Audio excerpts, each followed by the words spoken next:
what is the meaning of Pratitya Samutpad in relation to evolution and liberation?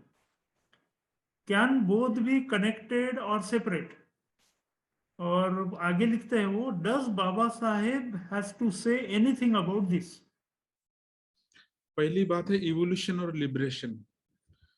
दूसरा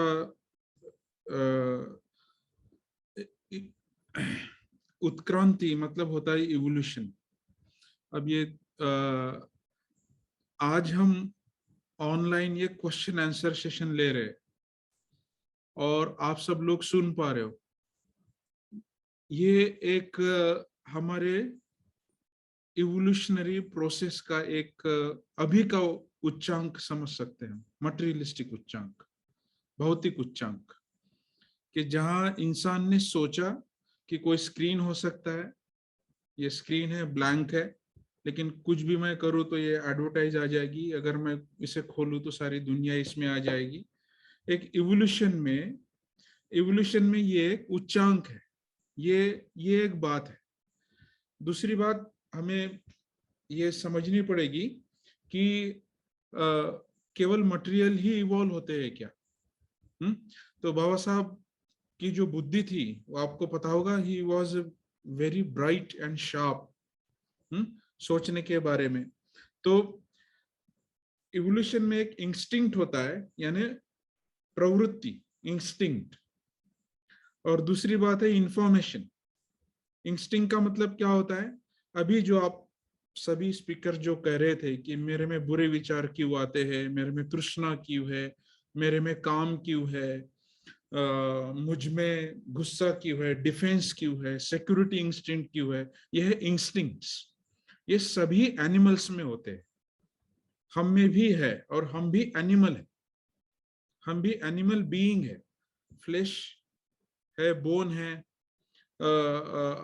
हमारा, हम mammals के category में आते हैं हम, लेकिन फिर भी हमारा बीज होता है, माँ के गर्भ से हम जन्म लेते हैं, वो एक इवोल्यूशनरी प्रोसेस है। तो उस इंस्टिंक्ट का ही हम रिजल्ट है, और भावचक्र में यही बार बार इसकी पुनरावृत्ति होते रहती है।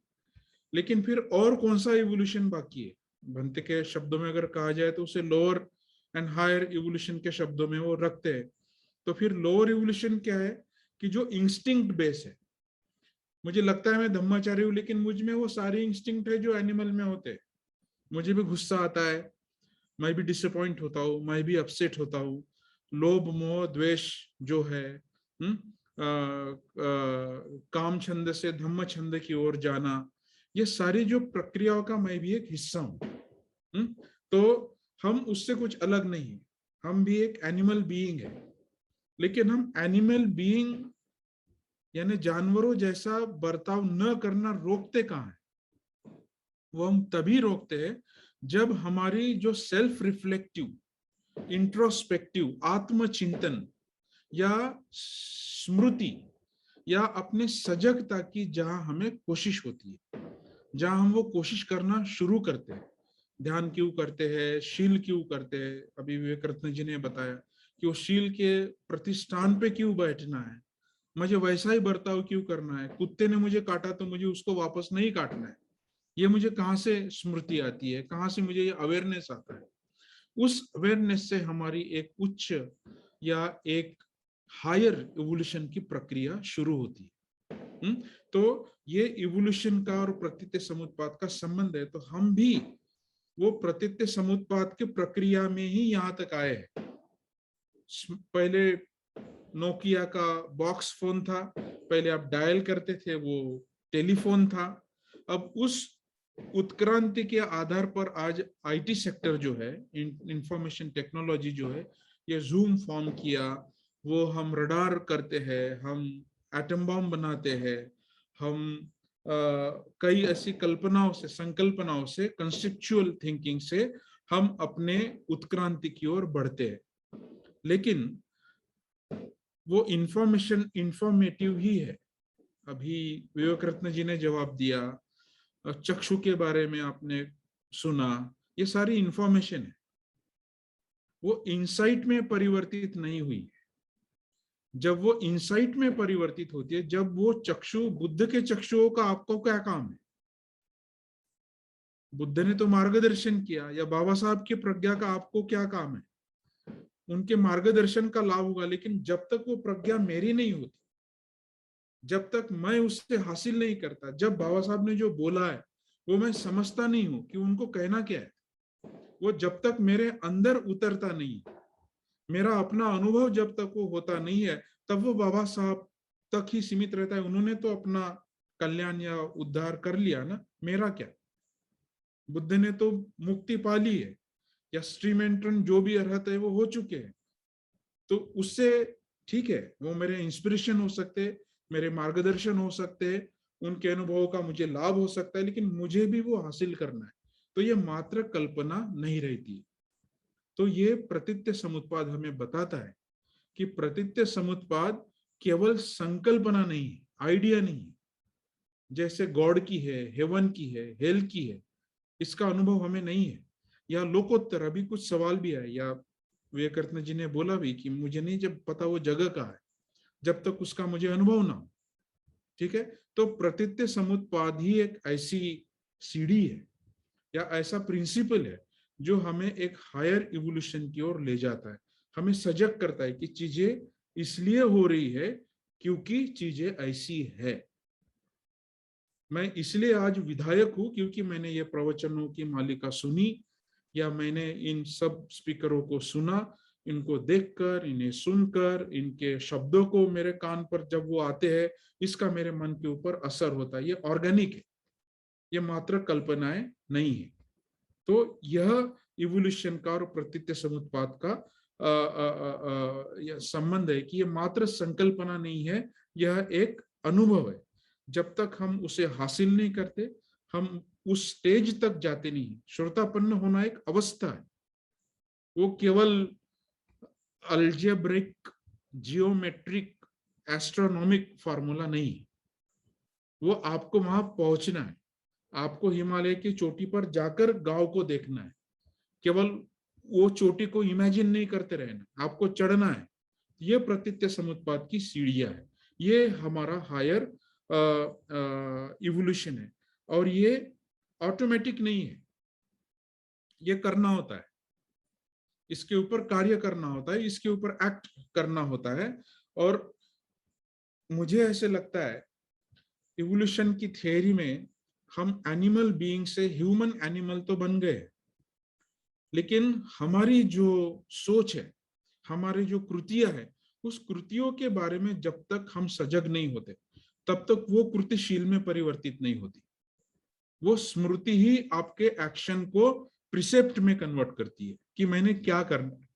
मुझे लगता है मैं धम्मचारी हूं, लेकिन हो सकता है मेरी कृति वैसी ना हो, क्योंकि मैं अपने बारे में उतना सजग नहीं हूं, या XYZ जो भी है, भिक्षु है, भिक्षुनी है, स्त्री है, पुरुष है। तो ये महत्वपूर्ण बात है। तो बाबा साहब क्या कहते हैं, बुद्ध का वो रिवोल्यूशन नहीं है। रिवोल्यूशन मतलब अचानक कोई अवतार आ जाना या रिवील हो जाना, मुझे एक नया प्रकाश दिख जाना, ऐसा नहीं है। बाबा साहब कहते हैं the Buddha's enlightenment is a realisation, not revolution. Moses को जो लाइट दिखा था, पैगंबर को जो आकाशवाणी आई थी, या विष्णु का जो अवतार हुआ था, ये रिवोल्यूशंस है। So Buddhism doesn't believe in revolutionary theories. वो रिवोल्यूशन नहीं है, वो रियलाइजेशन है, वो खोज है। बुद्ध ने वो खोजा है, बुद्ध ने उसे प्राप्त किया है, जो हम भी कर सकते हैं। तो मेरा पॉइंट यही है इस दृष्टिकोण से, बाबा साहब के पॉइंट ऑफ व्यू से, कि डार्विन ने इवोल्यूशन की थ्योरी को मुक्त किया, बताया कि क्या क्या हुआ। सर्वाइवल ऑफ फिटेस्ट है। अभी कोरोना आया तो हम सब लोग केयर कर रहे हैं कि मैं कैसे जिंदा रहूं, कोरोना भी सोच रहा है मैं कैसे जिंदा रहूं। तो ये सर्वाइवल ऑफ फिटेस्ट है इवोल्यूशन में। तो डार्विन ने वो इवोल्यूशन के थ्योरी को मुक्त किया। हम देखते हैं कोपरनिकस ने एस्ट्रोनॉमी को मुक्त किया। पहले हम समझते कि अर्थ सेंट्रिक गैलेक्सी है, अभी ये सन सेंट्रिक गैलेक्सी है। और ये गैलीलियो ने भी बताया था, ब्रूनो ने भी बताया था, कोपरनिकस ने भी यह खोजा कि पृथ्वी संक्रमण करती है, सूरज नहीं करता है। हमें लगता है कि सूरज हमारे इर्द गिर्द घूमता है। तो वो कोपरनिकन रिवोल्यूशन है जिससे एस्ट्रोनॉमी मुक्त हो गई। न्यूटन ने बता दिया कि भाई कितनी भी हल्की वस्तु हो या भारी हो नीचे ही गिरेगी, वो इधर उधर कहीं नहीं जाएगी। तो उन्होंने वो सिद्धांत खोजा। वहां से आइंस्टाइन ने बताया कि जो लार्जर बॉडी जो है वो स्मॉलर बॉडी को खींच लेती है। तो उससे एस्ट्रोनॉमी या फिजिक्स मुक्त हुआ। लेकिन भाई और बहनों, थियोलॉजी अभी भी मुक्त नहीं हुई है, धर्मवाद अभी भी मुक्त नहीं हुआ है, ईश्वर मीमांसा अभी भी एक रहस्य बना हुआ है। एक दैविक शक्तियां कोई चलाती है, वो डर जो है, वो डर का अभी भी किसी ने भी सॉल्यूशन नहीं निकाला। और वो सॉल्यूशन निकाला है सबसे पहले तथागत बुद्ध ने। उन्होंने बताया कि चीजें उस प्रकार नहीं है जिस प्रकार हमने सोची है। चीजें प्रतीत्य समुत्पाद है, जो मैंने पहले ही कहा, वो कार्य कारण भाव से ही चलती है। वहां से आपकी ईश्वर मीमांसा मुक्त होना शुरू होता है। नहीं तो सभी धर्म संस्थापकों ने, सभी धर्मों ने यही माना कि चीजें क्रिएटेड है, किसी ने उसे निर्माण किया है। बुद्ध के पास एक भिक्षु आते और कहते कि विश्व का निर्माण किसने किया? तो बुद्ध कहते कि ये गलत सवाल है, मुझे ये पूछो कि विश्व का निर्माण कैसे हुआ। It's not who created, how created. मैं धम्मचारी कैसे बना, किसने ने मुझे धम्मचारी नहीं बनाया, उसकी एक प्रक्रिया है, वो प्रोसेस से हमें जाना है। वो प्रोसेस ही प्रतीत्य समुत्पाद है, जो एक अवस्था के आधार पर दूसरी अवस्था निर्माण होती है। वो हमेशा ही ऊंची निर्माण होगी जरूरी नहीं है, वो नीचे भी आ सकती है। वो भी कार्य कारण भाव है। क्या आप करते हो, कहाँ आप हो, और वहां से आपके प्रयास कैसे। अगर आप अकुशल करोगे तो नीचे आओगे, कुशल करोगे तो उत्क्रांति की ओर जाओगे। ये कार्य कारण भाव है। चार्य आर्य सत्य भी कार्य कारण भाव है। आर्य अष्टांगिक मार्ग भी प्रतीत्य समुत्पाद है। हर चीज प्रतीत्य समुत्पाद है। ये पहली बार धर्म मीमांसा और ईश्वर मीमांसा यानी थियोलॉजी में एक रिवोल्यूशन था जो बुद्ध ने किया। ये बाबा साहब का पॉइंट है प्रतीत्य समुत्पाद के ऊपर। वो कहते हैं कि यह मानना कि सभी चीजें अनित्य है, सदम्य है। यह मानना कि चीजों का स्वभाव संयुक्त है। संयुक्त मतलब सम, जो मैंने पहले ही बताया, आपस में मिलने से ही कोई एक नई चीज निर्माण होती है। मैं अपने बॉडी को क्रॉस लेग करता हूं या चेयर पे बैठता हूं, आंख बंद करता हूं, कुछ कंडीशन निर्माण करता हूं, तभी मेरी एक नई मनोअवस्था निर्माण होती है। यह संयुक्त है, यह मिश्रित है। यह बाबा साहब ने बोला। वह यह भी कहते हैं कि तत्वों का पदार्थ प्रतीत्य समुत्पाद है, अनित्य है। यानी उनका रिवोल्यूशन जो है बुद्ध का, बाबा साहब का, ये बुद्ध के माइंड से अलग नहीं है। वो कहते जीवित प्राणी की सर्वश्रेष्ठ व्याख्या यही है कि वह है नहीं, वह हो रहा है। वही जीवित प्राणी की सर्वश्रेष्ठ व्याख्या है। अगर मैं जीवित हूं तो कल जैसे था मैं आज वैसे नहीं हूं, और जो कल मैंने किया उसी का ही परिणाम है मेरे आज के जो फल है।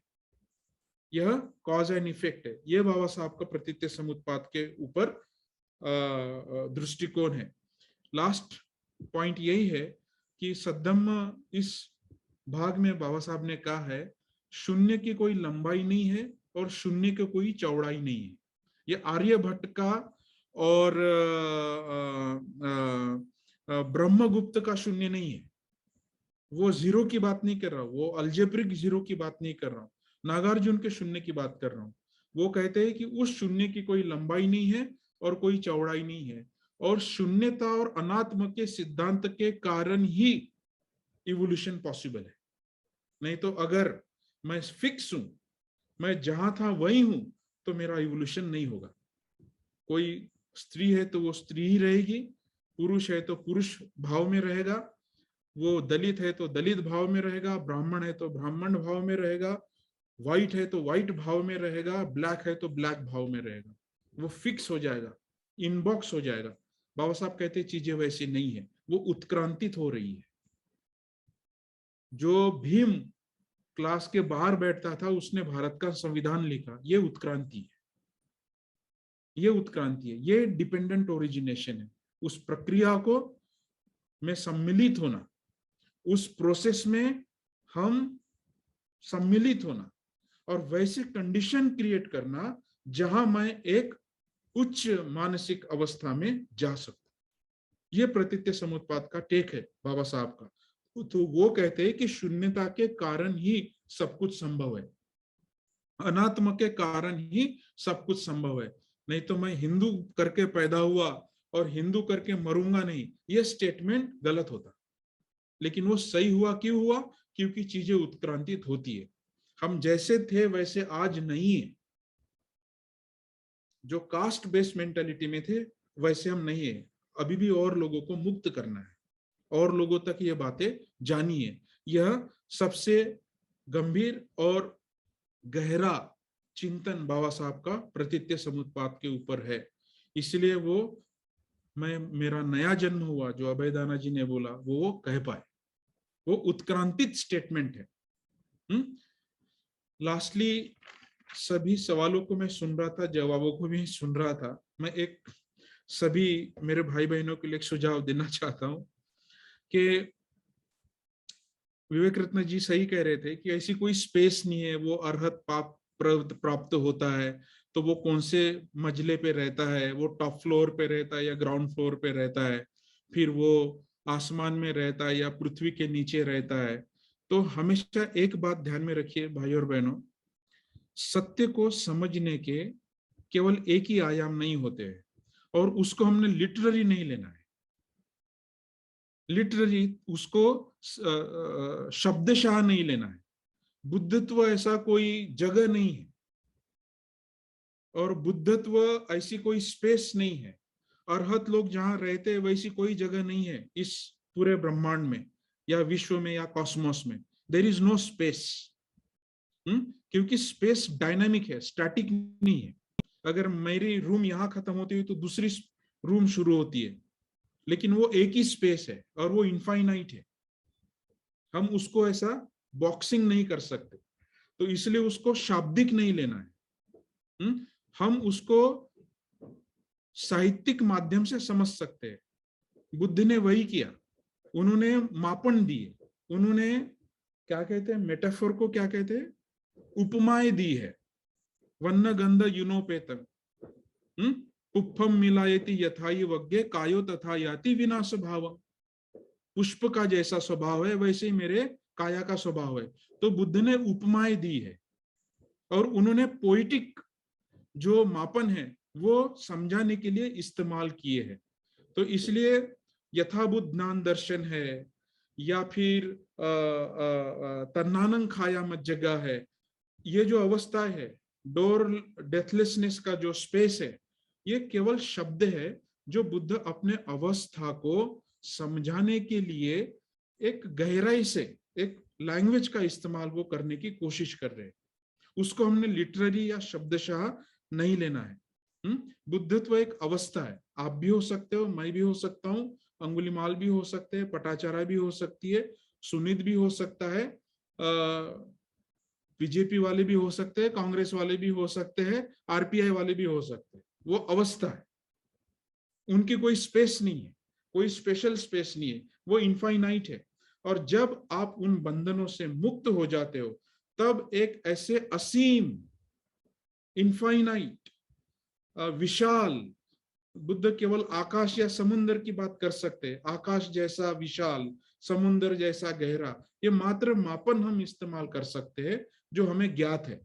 तो वैसे मन की अवस्था प्राप्त होती है, वहीं पे अरहत लोग बोधिसत्व चित्त या बोधिचित्त या संबोधि प्राप्त स्त्री या पुरुष या जो भी जेंडर से वो है, वो उस अवस्था में रहते हैं।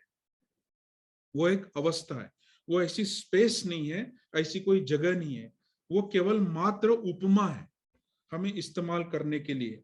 मार की सेनाएं थी तो वहां कोई घोड़े और हाथी नहीं आए थे बोधि वृक्ष के नीचे। उनके मन के अवस्था में जो भी चीजें बुद्ध को रोक रही थी, उस चीजों को बुद्ध ने तोड़ा और उनको हराया। वहां कोई सेना नहीं आई थी, वहां कोई राजा नहीं आया था, लेकिन बुद्ध को वो मार सेना यह शब्द इस्तेमाल करना पड़ा। मार यह शब्द इस्तेमाल करना जो सारे पुलिंग फैक्टर्स है जो हमें पीछे खींचते हैं। तो यह शब्दशाह नहीं लेना है। वैसे ही किसी भी स्पेस को, किसी भी लोक को, किसी भी चक्र को हमें शब्दशाह नहीं लेना है, हमें उसके कंडीशनलिटी को समझना है, उसके उत्पाद को समझना है। अगर मैंने ऐसा किया तो ऐसे होगा, फिर मैं ऐसे अवस्था में रहूंगा। Then we can have a peaceful death, peaceful life, and if there is rebirth we can have peaceful rebirth, if there is. But as a Buddhist we believe in rebirth, कि एक नई अवस्था में हम प्रवेश करते हैं, वो भी प्रतीत्य समुत्पाद के ऊपर ही आधारित है। तो इसलिए हमारे आज की कार्य कारण भाव महत्वपूर्ण है। आज का अवेयरनेस हमारा जरूरी है। हम हमेशा ही वो मेटाफिजिकल, ट्रांसेंडेंटल, लोकोत्तर में क्या है उसके ढूंढने के पीछे पड़ने के बजाय आज हम जिस अवस्था में, वहां से मैं आगे कैसे जाऊं, यही मेरा धम्म है, यही मेरा सद्धम्म है। ये बाबा साहब का इवोल्यूशनरी और रिवोल्यूशनरी प्रतीत्य समुत्पाद के ऊपर पॉइंट ऑफ व्यू है। Thank you very much, Rutaish, and thank you very much, everyone.